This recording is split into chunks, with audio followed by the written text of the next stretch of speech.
तो हम ये कह रहे हैं कि शब्द जो है उत्पत्ति के अनुसार अगर देखें तो शब्द हमारा होता है 4 प्रकार के, ठीक है। तत्सम, तद्भव, देशज, विदेशज। यही शब्द बनावट के अनुसार, यानी कि शब्द जिस प्रकार से बनते हैं अक्षरों को जोड़ जोड़ करके, ठीक है, उसके आधार पर शब्द को 3 भागों में बांटा गया, यौगिक, गूढ़, यौग। उसके बाद अगर देखें रूपांतर की दृष्टि से, यानी कि शब्द जो है रूप बदलते हैं, ठीक है, उस आधार पर देखें जिस आधार पर वह रूप अपना बदलता है, तो उस आधार पर शब्द होते हैं 2 प्रकार के, एक होता है विकारी और एक होता है अविकारी, ठीक। अब इन सभी भागों का बात करते हैं।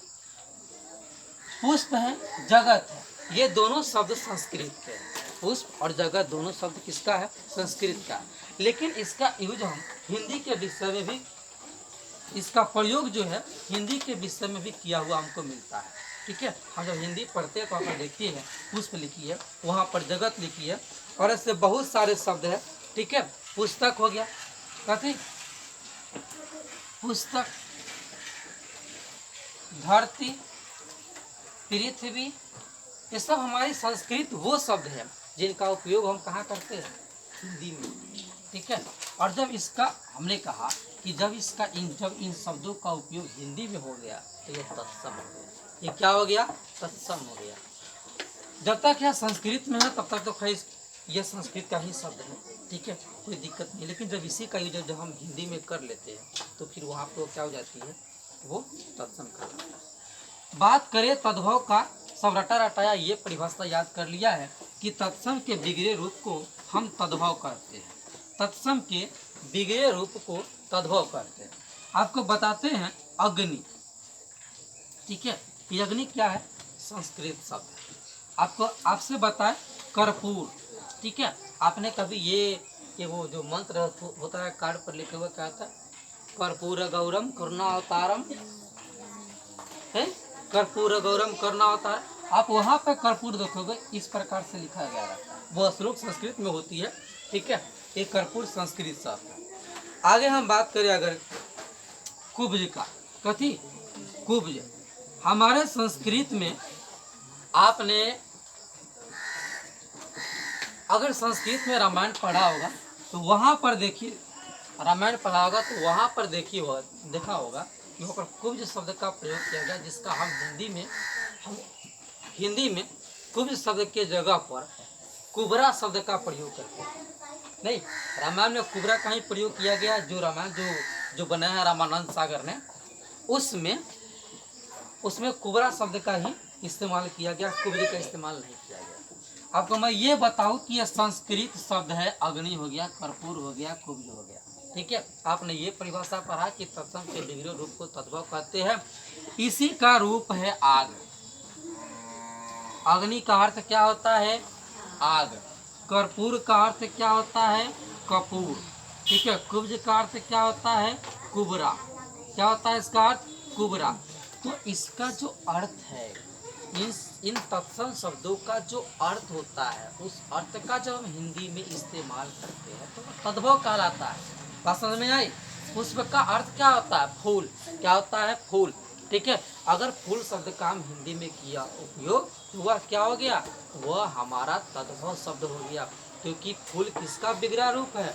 पुष्प का, ठीक है। अगर हम जगत की बात करें, जगत के जगह पर हम संसार का उपयोग करते हैं, जगत के स्थान पर हम संसार का उपयोग करते हैं, तो फिर ये संसार कैसा शब्द हो जाएगा? ये तद्भव शब्द हो जाएगा। क्यों?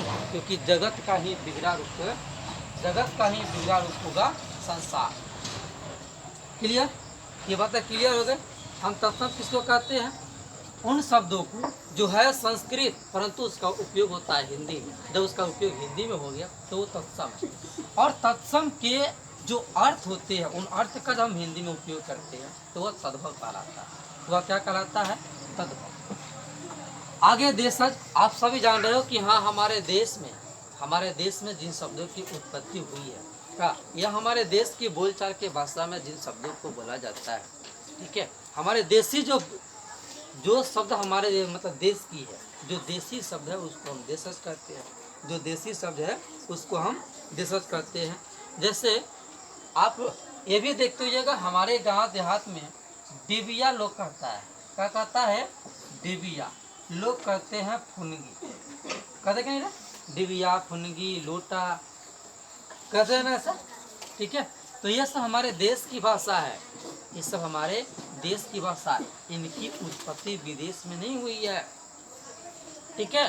देश में कि विदेश में, जैसे अब विदेश में क्या होगा, डॉक्टर, ये डॉक्टर क्या होगा, विदेशी शब्द है, ठीक है। हॉस्पिटल हो गया, टीचर हो गया, ठीक है।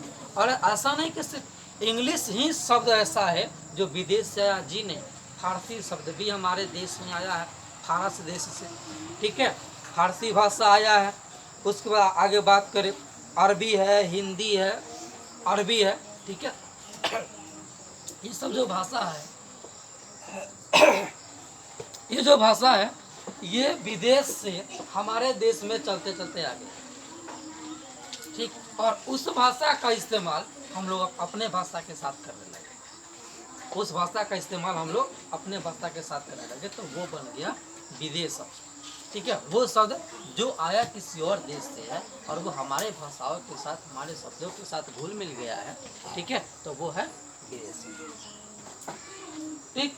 अब मेरे ख्याल से देशज विदेशज में कोई विशेष बात है नहीं का। आगे बात करें हम यहाँ पर विकारी और अविकारी शब्दों का, ठीक है। तो जिसका रूप लिंग वचन के अनुसार बदलता है, जिसका रूप लिंग वचन कारक, ठीक है, और पुरुष, पुरुष जानते हैं पुरुष कितने होते हैं, पुरुष 3 होते हैं, कौन कौन, उत्तम पुरुष, मध्यम पुरुष, अन्य पुरुष, उत्तम पुरुष, मध्यम पुरुष, अन्य पुरुष, 3 गो पुरुष होता है। तो जिन शब्दों का रूप लिंग वचन पुरुष कारक के अनुसार बदल जाता है, उसको हम क्या बोलते हैं, उसको हम क्या कहते हैं, उसको कहते हैं विकारी शब्द। उसको क्या बोलते हैं हम, विकारी शब्द कहते हैं। इसको कहते हैं जिसका रूप बदल जाता है, ठीक है। अब जैसे सपोज कीजिए कि यहाँ पर हम लिख रहे हैं, एक शब्द लिखते हैं जिसका रूप कैसे बदलता है, देखिए, ठीक है। जाना, ये शब्द क्या है, जाना, और जाना मतलब सब कोई जान रहा है कि हाँ जाने के लिए कह रहा है ना, जाने के लिए। अब इसको देखो, अगर मैं लिखूं वह जाता है, वह जाता है, ठीक है, हम किसी एक की जाने की बात कर रहे हैं, वह जाता है, हम किसी एक की जाने की बात कर रहे हैं। वही कहे बहुत सारे लोग जाते हैं, तो हम उसके लिए क्या कहेंगे, वे लोग जाते हैं, क्या बोलेंगे, वे लोग या वे जाते हैं, वे जाते हैं, वे लोग जाते हैं, तुम लोग जाते हो, ठीक है। वह जाती है, वह जाती है। तुम यहाँ पर ये देख रहे हैं कि जाना शब्द तो एक ही गो है, जाना शब्द कितने हैं, जाना शब्द तो एक ही गो है, लेकिन लिंग वचन के अनुसार यह बदल जा रहा है। कहीं पर इसका उपयोग जाता के रूप में हो रहा है, कहीं पर जाते के रूप में हो रहा है। बात क्लियर हो गई, ठीक है, कोई दिक्कत नहीं ना है। चलो, अब मान लो खाना है, ठीक है, खाना एगो शब्द है। अब खाना से राम खाता है, सीता खाती है, वे लोग खाते हैं, ठीक है। कहने का मतलब ये खाना शब्द का रूप तो बदल रही है, खाना शब्द का रूप क्या हो रहा है, बदल रहा है, पुरुष के अनुसार बदल रहा है, लिंग के अनुसार बदल रहा है, वचन के अनुसार बदल रहा है। अच्छा, लिंग वचन के अनुसार बदल रहा है कि नहीं बदल रहा है, देखो, खाना शब्द लड़का है वह खाता है, लड़की है वह खाती है, बदल गया कि नहीं बदल गया। अच्छा, हम आगे बात करें पुरुष के आधार पर, ठीक है। अगर एक रहा है वह खाता है, राम खाता है। अगर बहुत जने खा रहे हैं तो हम कहते हैं वे लोग खाते हैं, तो बदला कि नहीं, वह खाता है, और जो बहुत जने हैं तो हम कह रहे वे लोग खाते हैं, मतलब पुरुष के अनुसार भी उसका रूप क्या हो रहा है, बदल रहा है। चलिए नेक्स्ट बात, आगे बात करेंगे लिंग के अनुसार। लिंग के अनुसार बात कर दिए, स्त्रीलिंग पुल्लिंग क्या होती है, पुरुष के अनुसार बात कर दिए, ठीक है। अब बात करते हैं कारक के अनुसार, ठीक है, कारक के अनुसार। तो कारक के अनुसार हम क्या करते हैं, ठीक है। अगर जैसे वह आम खाता है, वह आम खाता है, ठीक है, वह खाना खाते हैं, वह खाना खाता है। ठीक है, अब इसका देखो अर्थ कैसे बदल गया। दोनों गोरा खा रहा है, दोनों गोरा खा रहा है, लेकिन एक गोरा आम खा रहा है और एक का काम क्या है, एक का खाना खाना, यानी कि एक आम खा रही तो एक इडली खा रहा, तो कोई अंगूर खा रहा होगा। मतलब कि कारक के अनुसार भी उसका रूप क्या होता है, बदलते जा रहा है। ठीक है, उसके साथ कारक लगा हुआ है, उसके अनुसार वो बदलते जा रहा है। ठीक, जिसका रूप बदल जाए वह विकारी शब्द है, और जिसका रूप नहीं बदले लिंग कारक पुरुष के अनुसार वह शब्द अविकारी, वह शब्द अविकारी है। वह शब्द क्या है, अविकारी है। जैसे हम यहाँ पर बात करें मैं, कथी मैं का रूप बदल जाएगा, मैं का रूप बदलेगा भाई। अगर लड़की भी है तो मैं जाती हूँ, लड़का हो तो मैं जाता हूँ। क्या मैं में कोनो फर्क आया? जब अरे फर्क इसमें आया, जाना में आया फर्क। ठीक है, लड़की है तो मैं जाती हूँ, लड़का है तो मैं जाता हूँ, लेकिन मैं का रूप नहीं बदला, मैं का रूप बदल गया। लड़की में भी मैं थी और लड़का में मैं था, मैं दोनों में है। अब बदल रही है कौन, खाती हूँ, खाता हूँ। ठीक है, तो खाना शब्द का रूप बदल रहा है। बात समझ में आई? ठीक है, तो जिसका रूप लिंग कारक पुरुष, ठीक है, के अनुसार बदल जाए वह विकारी शब्द है, और जिसका रूप नहीं बदले वह अविकारी शब्द। जिसका रूप बदल जाए वह विकारी शब्द है, और जिसका रूप नहीं बदले वह अविकारी शब्द। यहाँ तक बात क्लियर हो गई। नेक्स्ट बात करेंगे आगे। हमने ये कहा कि देखो बनावट के आधार पर, बनावट के अनुसार जो है वह शब्द 3 प्रकार के होता है। बनावट के अनुसार कितने प्रकार के होते हैं शब्द? बनावट के अनुसार शब्द 3 प्रकार के होते हैं। ठीक है, अब बात यहाँ पर ये आती है, सबसे पहले योगी की बात करें। ठीक है,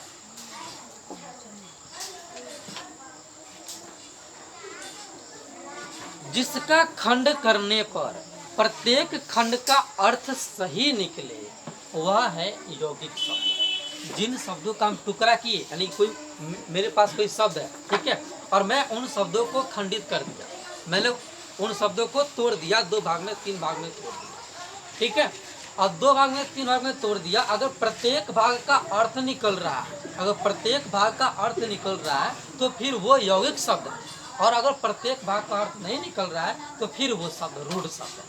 तो कौन सी शब्द है? रूढ़ शब्द। सपोज करो जैसे हम कहते हैं पेयजल, हम बात क्या करते हैं? पेयजल।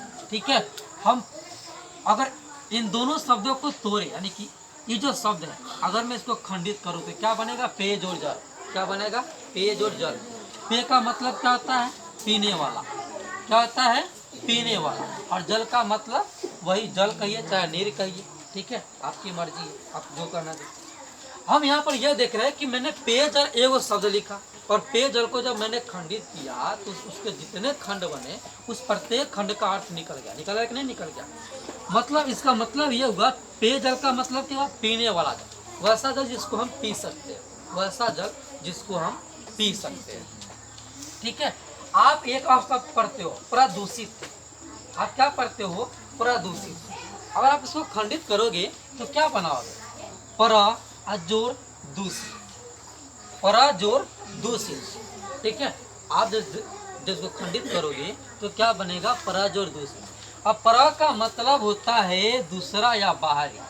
ठीक है, और दूषित का मतलब होता है नष्ट, खराब होना। कथी? दूषित का मतलब क्या होता है? खराब होना, नष्ट होना, यानी कि उसकी गुणवत्ता में कमी हो जाना। ठीक है, अब यहाँ पर देखो कि पर मतलब बाहरी होता है। ठीक है, हम प्रदूषण चिल्लाते हैं, मृदा प्रदूषण है, वायु प्रदूषण है, जल प्रदूषण है, नहीं, और उसके बाद मृदा प्रदूषण, वायु प्रदूषण, जल प्रदूषण, एक और क्या होती है? ध्वनि प्रदूषण। हम ये प्रदूषण चिल्लाते रहते हैं।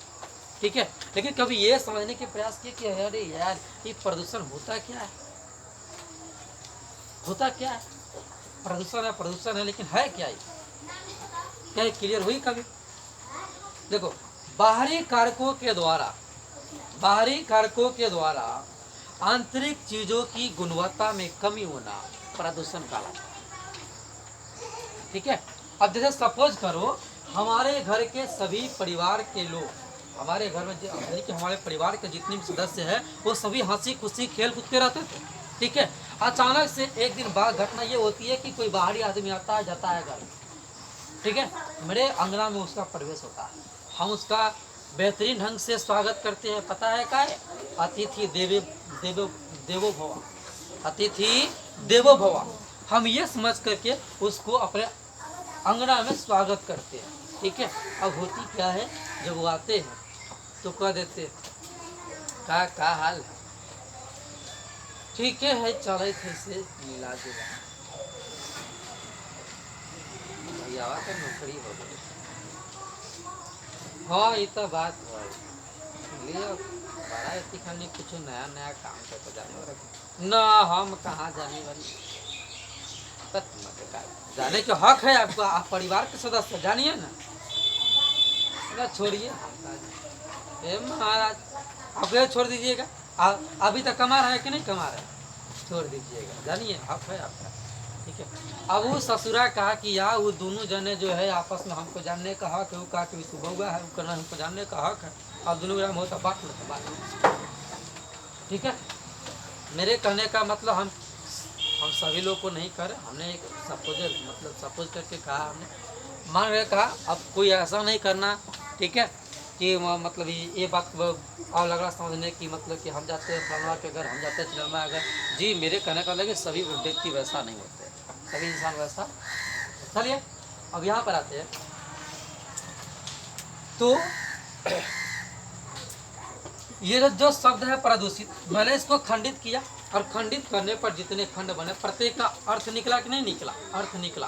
अर्थात एक ऐसा शब्द है, यह यौगिक शब्द है, यह कैसा शब्द है, यौगिक शब्द है। ठीक है, अब हम आगे एक शब्द लिखे।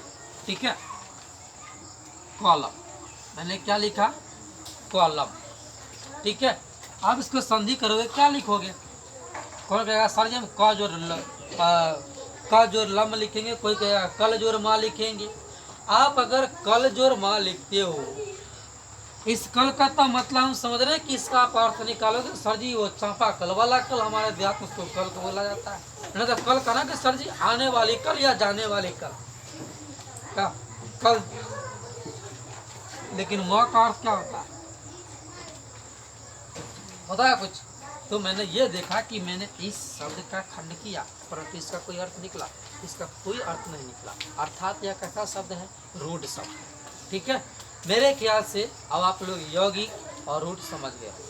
ठीक है, यौगिक शब्द पुनः वाचन कर देते हैं कि वह शब्द जिसको खंडित करने पर उसके प्रत्येक खंड का अर्थ निकले तो वह है यौगिक शब्द, और वह शब्द जिसका खंड करने पर कोई अर्थ नहीं निकले वो है आपका रूढ़ शब्द। नेक्स्ट बात करेंगे योग रूढ़ का। अब कुछ ऐसा भी शब्द है जो अपने सिंपल अर्थ को छोड़ देता है और जा करके छोटा दूसरा के अर्थ को ग्रहण कर लेता है। हाँ, अब जैसे यहाँ पर देखिए, ये सब बात क्लियर हो, कोई दिक्कत नहीं है किसी को, देखो समझने में कोई दिक्कत नहीं होनी चाहिए। ठीक है,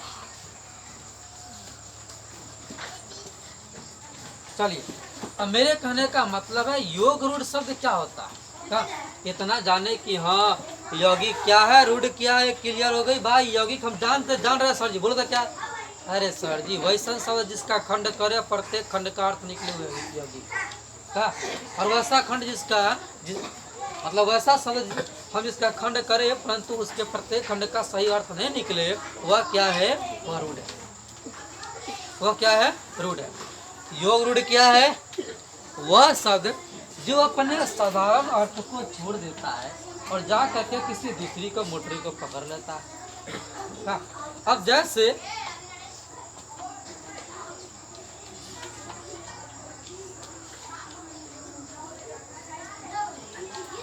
जिसके सिर पर चंद्रमा है,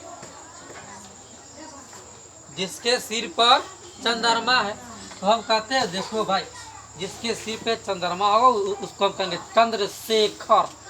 क्या बोलेंगे, चंद्रशेखर, यानी कि शिखर पर चंद्रमा है। चलो इसका अर्थ क्या होगा, चंद्रशेखर, यानी कि चंद्रशेखर का अर्थ क्या होगा? जिसके सिर पर चंद्रमा। मैंने एक शब्द लिखा चंद्रशेखर, मैंने क्या शब्द लिखा?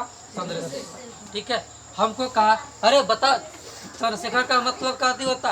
असल चंद्र माने चंद्रमा, शिखर माने शिखर मूल। ठीक है, जिसके सर पर चंद्रमा वो चंद्रशेखर है। ठीक है, लेकिन ये इस अर्थ को लेने के बजाय यह कहता है आई एम गॉड शिवा।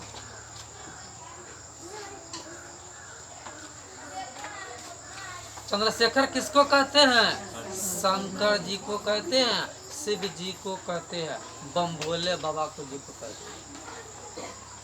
बुझ गए? ठीक है, तो हम ये देख रहे हैं कि जो चंद्रशेखर शब्द है ये अपना अर्थ के छोड़ दिया और जाके दूसरा की अर्थ पकड़ लिया, जो सब दुनिया पूजा करता उसी को पकड़ लिया। ठीक, चल नेक्स्ट बात करते हैं। पंकज, ये पंकज क्या करता है? आप पंकज का मतलब समझते हैं? कीचड़ में उत्पन्न होने वाला।